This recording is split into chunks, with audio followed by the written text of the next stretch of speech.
Well, I think some introductions are in order here. We've got the founder and CTO of Valerian Technology, the founder and CTO of Harpoon. And by the way, this is just one person, not two.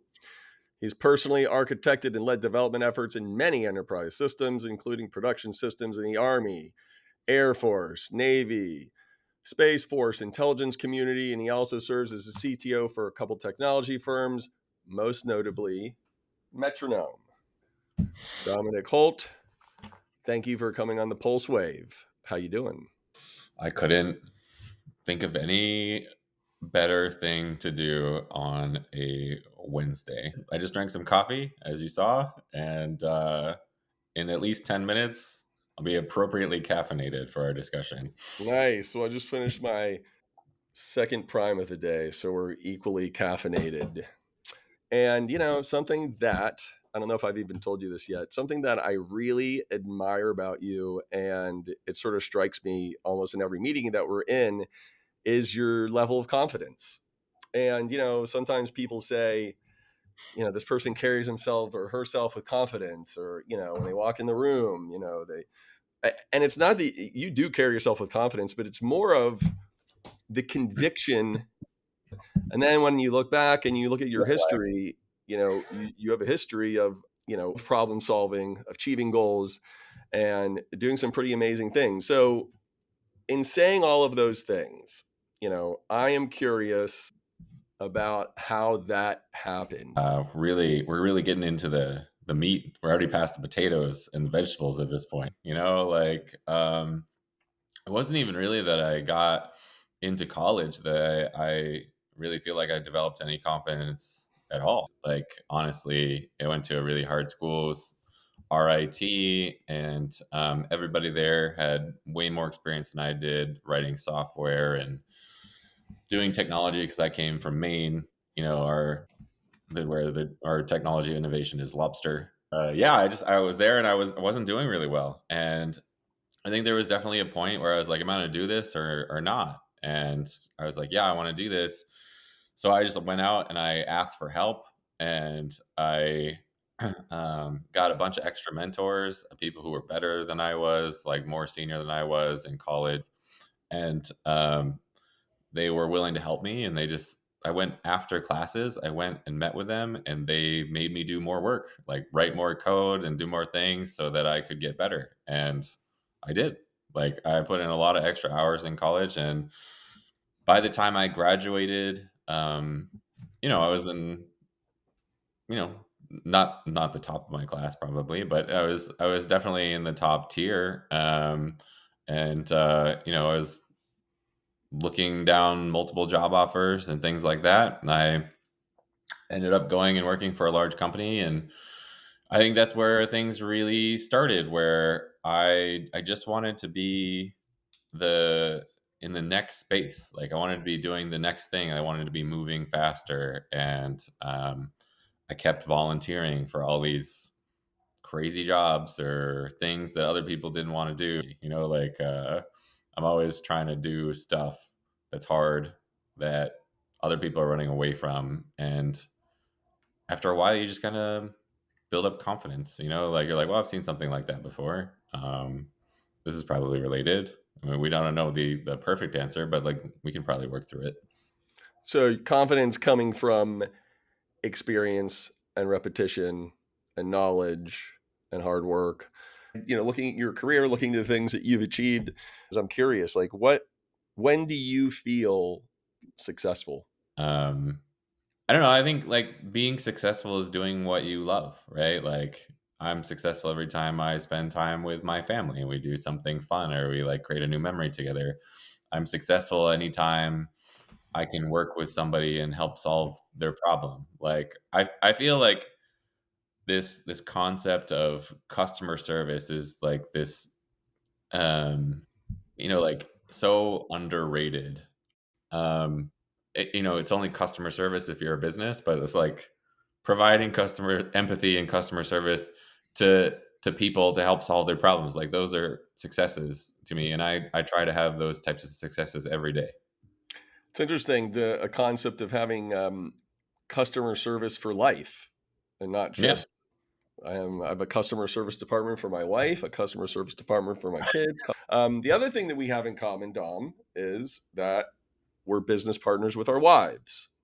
And I don't know how many times when someone finds out that you work with your wife every day, when they say, "Oh, there's no way I could ever do that." You ever heard that? All the time. Yeah. My experience has been illuminating. First of all, let me go on record and say that my wife is a genius because she is.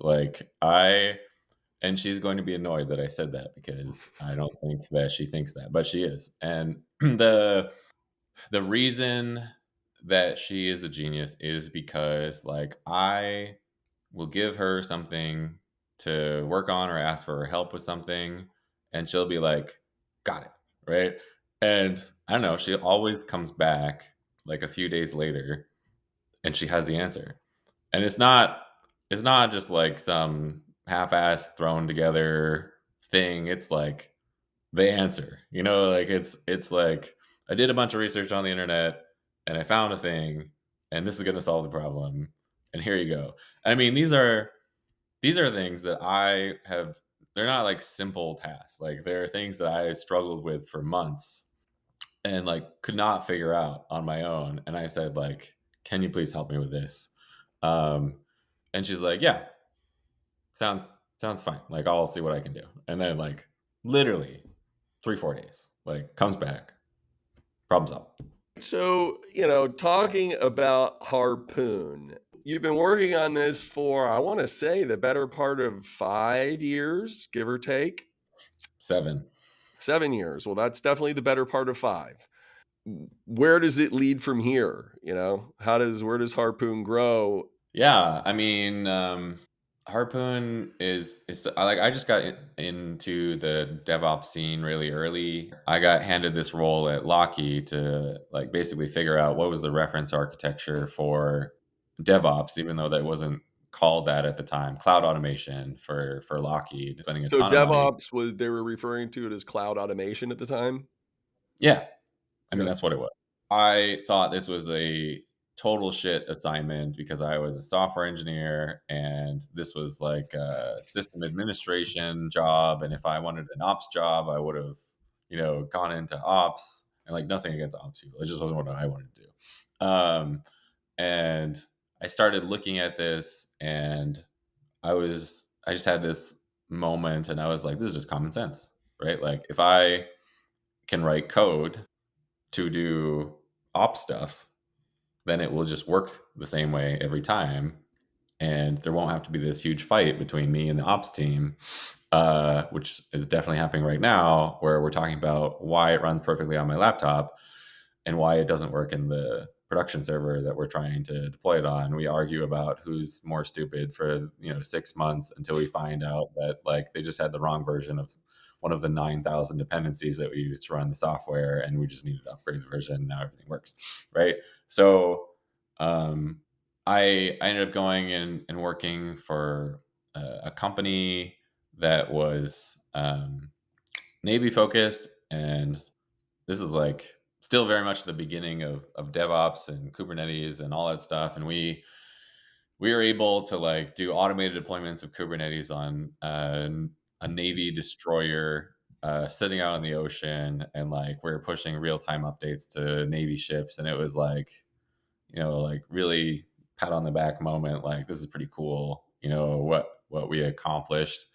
Um, but I mean, the thought process back there then was that all software developers were going to just become super proficient in DevOps, and there was just going to be another thing that they could do.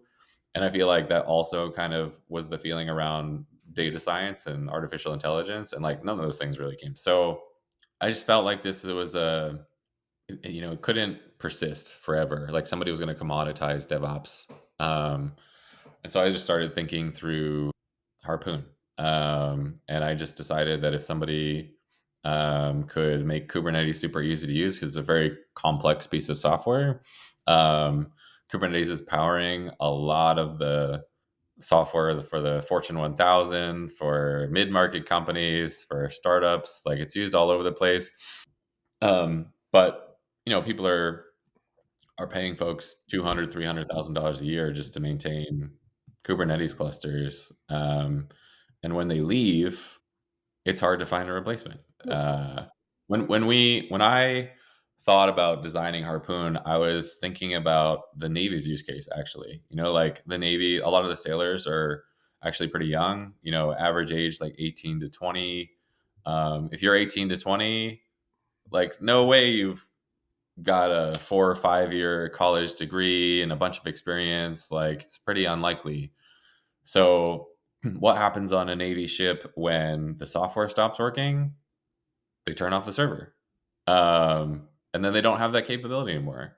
And I don't know about you, but like, let's say the United States is going to go to war and we needed a bunch of capabilities on our Navy ships and some of the software stopped working. Would you want to like have them be in a position where they just have to turn off the server and wait until they go back to port? Or if somebody flies out with a helicopter to reinstall the software, like, no, right? You'd want them to have the system be so simple to restart and get running again that if a system goes down because that's software, like software is still problematic in this day and age. Like I have a Tesla, my wife has a Tesla, and it just like bricked the other day. Like it was a paperweight sitting in our, and I mean, this is a huge company. Like people are driving these cars around the road, right? Like software has problems. There's always going to be bugs in software, and sometimes they stop working. And so the important part is to be able to recover from those instances gracefully, right? Um, and so that's really what Harpoon helps people to do. Like anybody can gracefully recover and help keep systems run that may not have otherwise. That's that's crazy. So I'm interested. So you said your first use case was the Navy. Is that why there was the name of the Harpoon being aquatic? Why did you name it Harpoon? Um, there's this company, Docker. Docker, if you don't know Docker, they were basically the company that made containers popular. And their mascot, their logo is a whale named Moby. And so Kubernetes runs containers. And it basically is a container orchestrator. And so you have a lot of different containers. They have to all talk to each other and do things with each other. And like somebody needs to conduct the orchestra, right? So Harpoon is a bit of an inside joke as far as, like we're making the how do I not get sued? They're making it easier to use Docker containers and making the whale problem go away. So he's talked a little about Harpoon and where that came from. So obviously one of your other ventures right now is Metronome. What currently excites you about Metronome and where Metronome's going? I mean, one of the things that excites me the most about Metronome is actually the culture, right? And I mean, I think it extends down from you and Jen for sure, but like there's a lot of shortcuts in defense companies, commercial companies, every type of company. Like everyone always needs more people. They're just like, just give me some people. I don't care who the people are. I mean, I'm not saying people are inherently bad or anything. It's just like certain people are good at solving some problems, certain good people are good at solving other problems, right? And you've hired the wrong person for the wrong problem, the wrong company doesn't fit the culture. Like all of these things tend to create tumultuous environments, right? And for as long as I can remember since we've met, like there's just this really steady iron grip focus around maintaining Metronome's culture, Metronome's ethos, their way of doing business, hiring the right people, passing on people who aren't the right fit, even when it's painful. And I mean, that type of steadfast determination towards having a positive culture that affects great change in the world. And I just really admire that because as a business owner myself, I've been in those situations and I know how hard it is to be like, no, actually, we are going to do what's right for the company and the employees and the culture. And we're always going to make that choice. Like, what we've been working on together is starting to go out and find more and more interesting problems to solve for the government. And I think we started to find them. Like I think, um, you know, modern building out the software supply chain for the Air Force and the DoD and securing it, and uh, launching more rockets into space, accelerating the pace of launching rockets for Space Force by modernizing the ranges. And like, how cool is that? Like, how many people can say like they're creating value for Elon Musk and SpaceX and Blue Origin and like some of the biggest names on the planet, the biggest companies, most well-known brands, um, and also like just affecting that dramatic change in the world, like because of Metronome to a large degree, like Space Force is going to launch more rockets into space next year. It's pretty exciting and humbling. And for me, I'm not technical at all, but I've got some strengths, and to be able to round out Metronome, continue to round out Metronome with a technologist as yourself. We've got it's for me, it's really, and you as a business owner as well, when you find people that are able, that you fit like a puzzle piece with, who do the thing, you hear it all the time. You got to find people that complement you, and it's the truth. But now, Dom, this is the most exciting part of this whole thing, because right now is the pulse check. Are you ready for the pulse check? That is the portion of the show where I'll ask you questions and you will answer questions in the form of a song lyric or a song title. Let's have a little bit of fun. Dominic Holt, what is the government's general ability to continually transform today in 2023? I'm always going to get myself in trouble when people ask me questions, Virgil. That's the problem. So I have a lot of respect for the government, but I want to say bridge over troubled water. I love it.